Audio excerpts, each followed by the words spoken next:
大家好，我是 Jenny， 欢迎来到沉思者 J。 有一首歌，几乎每个地球人都听过，那旋律简单到像一句呢喃，那歌词却像一把刀，刺进了人类最深的恐惧与渴望。想象没有国家，想象没有宗教，想象所有的人共享这个世界。这首歌叫做 Imagine， 唱这首歌的人叫做约翰蓝儂。今天我们要走进他的故事，一个在破碎家庭中长大的孩子，一个用音乐征服全世界的摇滚天才，一个被自己的政府视为威胁的和平主义者，一个在40岁那年被一颗子弹夺走的传说。1940年10月9日，英格兰利物浦梅菲尔德路产妇医院，约翰温斯顿蓝儂出生了。那是2次世界大战最激烈的时刻，就在他出生的那个晚上，德国轰炸机正在轰炸利物浦。他的父亲阿尔弗雷德·蓝儂是个海员，整年在海上漂泊，几乎不在家。他的母亲茱莉亚是个自由奔放的女人，喜欢音乐，喜欢笑，喜欢跳舞，但她没有办法稳定地照顾一个孩子。约翰5岁的时候，父母正式分开，他被送去和阿姨咪咪一起生活。咪咪是个严格务实的女人，她给了约翰稳定的屋顶和规律的生活，但她不是他真正渴望的那种爱，他渴望的是他的母亲茱莉亚。幸运的是，茱莉亚就住在附近，她教约翰弹班鸠琴，教他唱歌。每次去探望妈妈，约翰都像换了一个人，活泼、开朗，充满生命力。可是1958年，一切都毁了。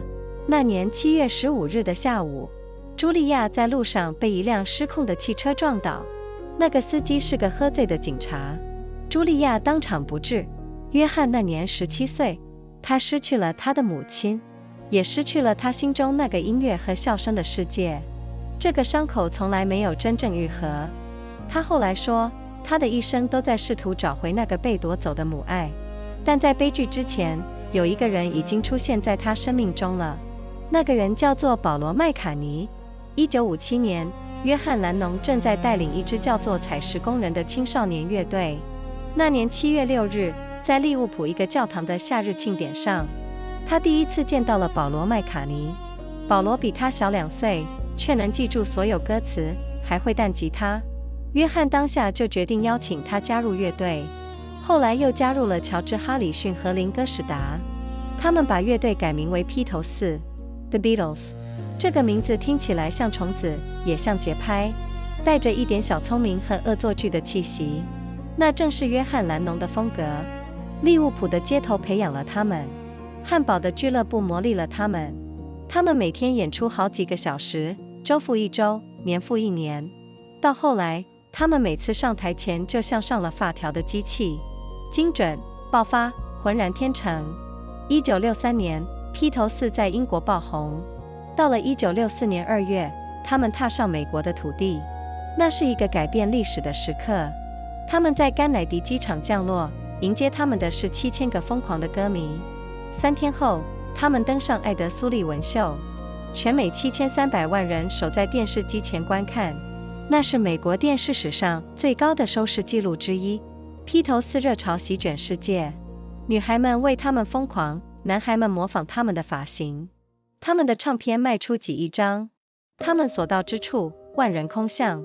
这种疯狂后来有了一个专有名词，叫做披头四狂热症。约翰蓝儂在这个时期是公认的乐队灵魂。他的歌词犀利、幽默，带着讽刺。他的声音带着那种不羁的利物浦腔。他的个性直接，甚至有点粗鲁，但那让人觉得真实。他和保罗麦卡尼共同创作的歌曲成为流行音乐史上最重要的作品。 Yesterday, Hey Jude, A Hard Day's Night, Let It Be， 每一首都是时代的眼泪和笑声。但披头四的世界并不只有光明，成名带来的压力让所有人喘不过气。约翰开始探索更深的精神领域，他接触冥想，接触印度哲学，他也开始用更直接的方式表达他对世界的看法。1966年，约翰说了一句让全世界都震怒的话。他说，披头四现在比耶稣更受欢迎。在美国南部，保守的基督徒开始焚烧披头四的唱片，广播电台拒绝播放他们的歌曲，甚至有人寄来恐吓信和炸弹威胁。约翰后来道歉了，但那句话已经说明了一件事：他不是一个只想唱歌跳舞的艺人，他是一个有想法、有立场，有时候管不住自己嘴巴的人。1966年，披头四停止巡回演出，专心在录音室创作。随后推出的白色专辑和佩伯军曹专辑被视为流行音乐史上的里程碑，那是他们最大胆、最实验性的时期，也是他们开始走向解散的时期。就在这个时候，约翰遇见了杨子小野。1966年11月，伦敦因迪卡一郎，约翰去看一场前卫艺术展览。他爬上一架梯子，拿起放大镜，看向天花板上的小字，那个字是 Yes， 一个普通的字，却让他觉得心跳加速。在那个充满否定和愤怒的世界里，有人选择用 Yes 作为他的艺术语言，那个人就是杨子小野。他们之间的爱情轰轰烈烈，也风波不断。约翰离开了他的原配辛西亚，和杨子在一起。外界对杨子充满偏见，说她是破坏披头四的女人，但约翰一生都在保护她，支持她。他说，杨子是他见过最勇敢的人。1969年，披头四正式解散，那是摇滚历史上最大的悲剧之一。4个改变世界的人，因为种种矛盾和冲突，走向了终点。但约翰蓝儂没有停下来，他以个人身份继续创作，继续发声，而且他说话的方式变得更加直接，更加政治。1971年，他推出了 Imagine 这首歌，那首歌只有钢琴和人声，歌词描绘一个没有战争、没有国家界限、没有宗教冲突的世界。那个世界也许是乌托邦，但那个渴望是真实的。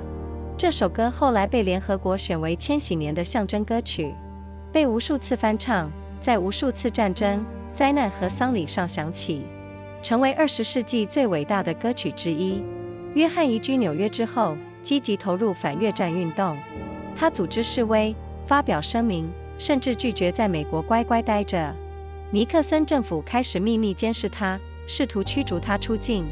联邦调查局建立了他厚厚的一份档案，他们认为一个手持吉他的摇滚歌手是对美国政府的威胁。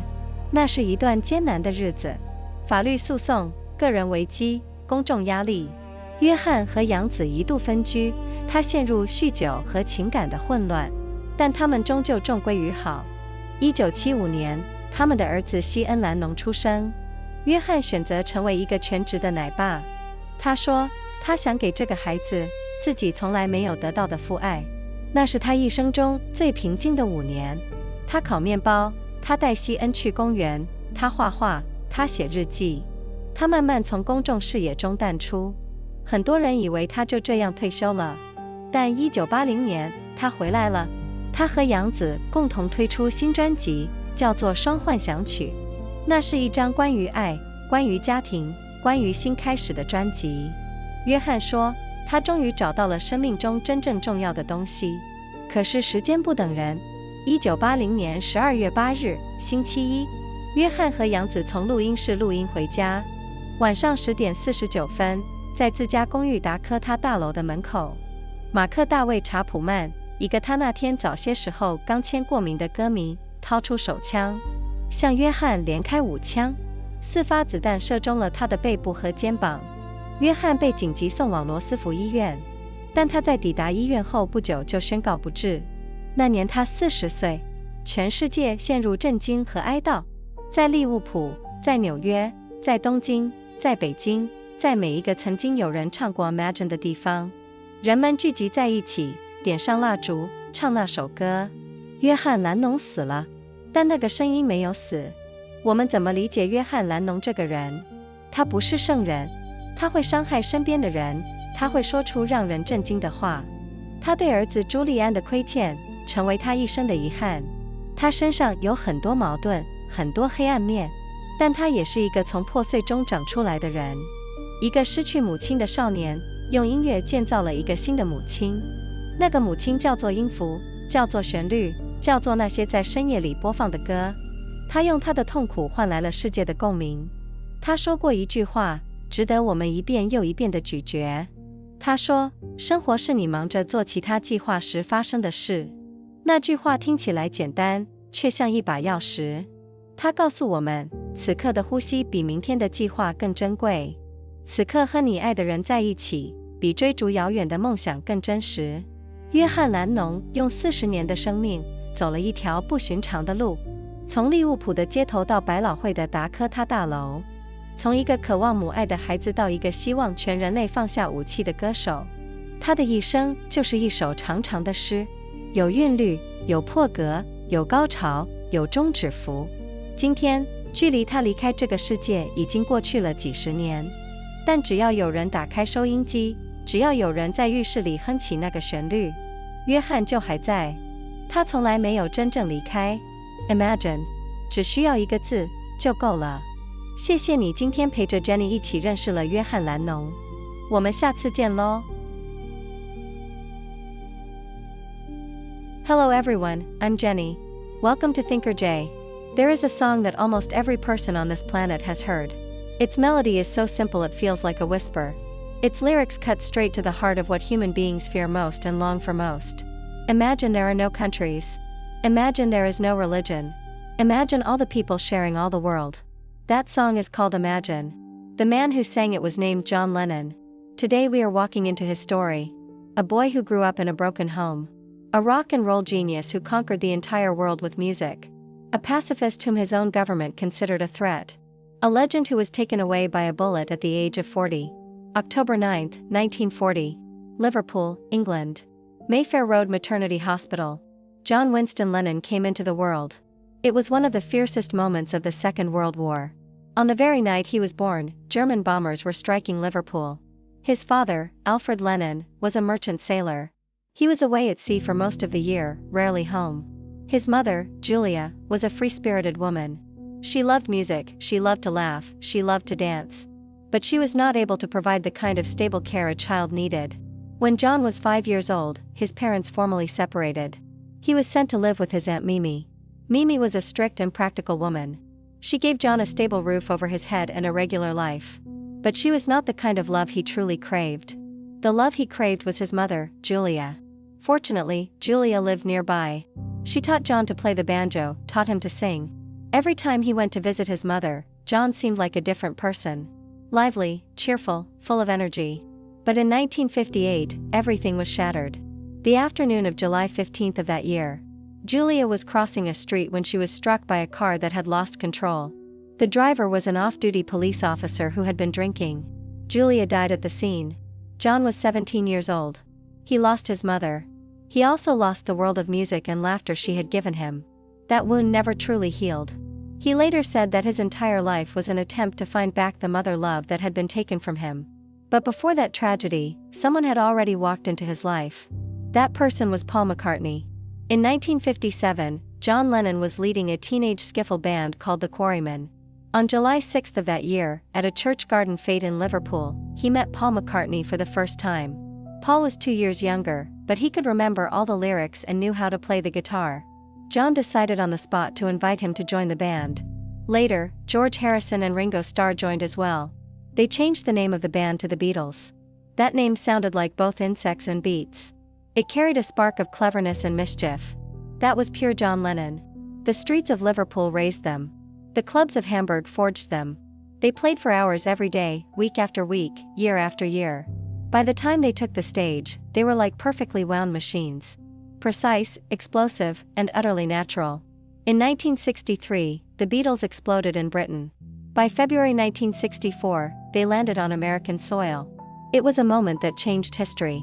They touched down at Kennedy Airport and were met by 7,000 screaming fans. 3 days later, they appeared on The Ed Sullivan Show. 73 million Americans sat in front of their television sets to watch. It was one of the highest viewership records in American television history. Beatlemania swept across the world. Girls went wild for them, boys copied their haircuts. Their records sold hundreds of millions of copies. Everywhere they went, streets emptied and crowds gathered.